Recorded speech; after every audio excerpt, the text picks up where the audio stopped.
Cette année, nous, les petits mousses de l'Iroise, avons suivi une formation intense d'agents immobiliers de la mer.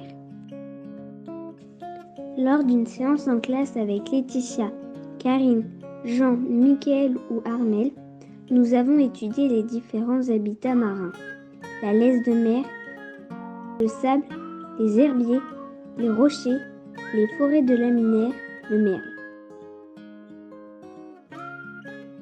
Tous ces habitats abritent des espèces animales et végétales différentes. Elles utilisent ces milieux pour se cacher, se nourrir, se reproduire et se reposer. Saviez-vous par exemple que certains poissons comme le congre dorment le jour et chassent la nuit, que les herbiers sont l'habitat favori de la seiche?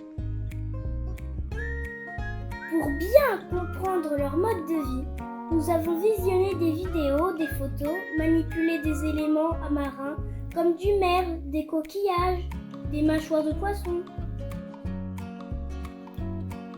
Puis les plus petits d'entre nous se sont transformés en habitants de l'Iroise. Pour cela, il suffisait de porter un collier magique pour devenir une sole, un crabe, une sardine, une seiche. Quand on entendait le bruit calme de la mer, on pouvait nager tranquillement.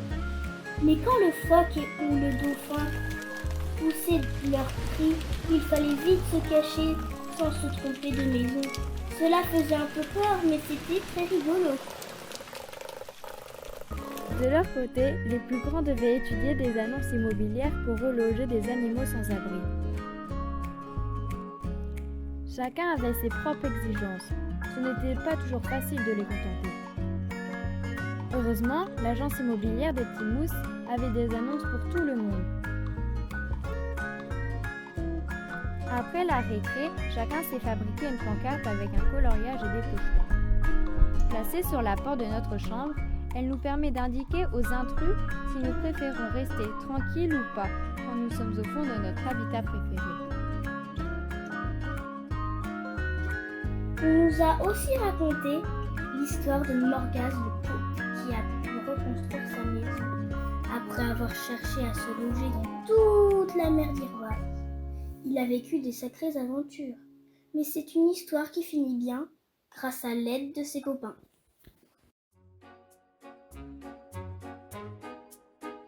La deuxième séance s'est aussi déroulée en classe. Chaque classe est spécialisée dans un domaine.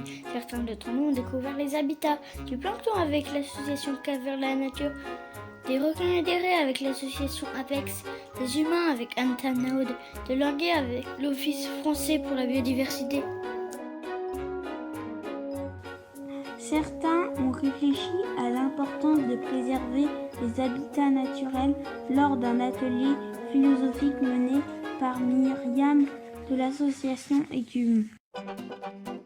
Ce qu'on a tous adoré, c'est la sortie sur le terrain. On a enfin pu voir les animaux chez eux. On a visité la laisse de mer, les stranges, les strands sableux, les mares. On y a trouvé tout plein d'habitants incroyables. Lièvres de mer, Kobe, Blémy, Bernard l'ermite, limace de mer, Nas récutilé. On a pu observer un crabe vert en train de se débarrasser de sa carapace. On a aussi imité les animaux, soit en faisant du yoga, soit en faisant la course. Pas facile de retrouver sa mare le premier quand on imite la crevette et qu'on nage en arrière sur le sable.